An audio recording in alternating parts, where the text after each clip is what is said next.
कृष्णा। श्रील प्रभुपाद की जय।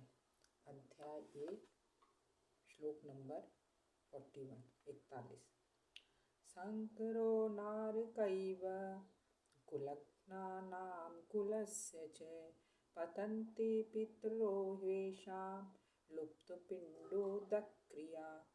अवांछित संतानों की वृद्धि से निश्चय ही परिवार के लिए तथा पारिवारिक परंपरा को विनिष्ट करने वालों के लिए नारकीय जीवन उत्पन्न होता है।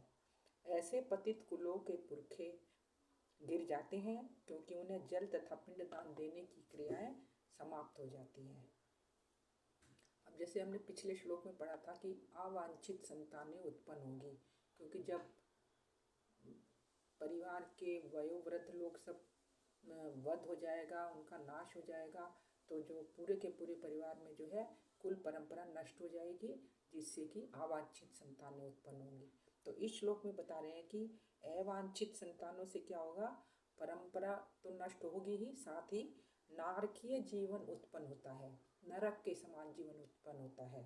जैसे कि पतित कुलों के पुरखे जो हमारे पितर हैं, पितर जो होते हैं, जो पूर्वज पितर जिनका जो इस शरीर को छोड़कर चले गए हैं, जो पितर हैं, वो निम्न स्तर पर गिर जाते हैं, निम्न योनि में उनको मतलब पितर लोग जो है गिर जाते हैं, क्योंकि उन्हें जल तथा पिंड देने की क्रिया करने वाला कोई नहीं रहता। क्योंकि जब वयोवृद्ध नहीं रहेंगे, कुल परंपरा नष्ट हो जाएगी, तो जो युवा वर्ग है वो इस चीज़ का उनको ज्ञान ही नहीं रहेगा कि हमें अपने पितरों को पिंडदान देना चाहिए या जल अर्पित करना चाहिए।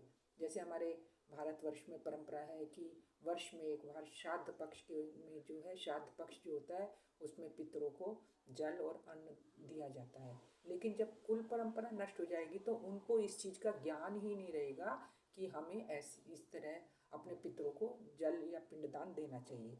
और जब उन पितरों को भी बचाओ, भगवान को पहले भोग लगाना है, फिर वो जो बचा हुआ प्रसाद है वो यदि हम पितरों को खिलाते हैं तो उससे क्या, उन पितरों का भी उद्धार हो जाता है, चाहे वो किसी भी योनि में हो, उनका जो है उद्धार हो सकता है।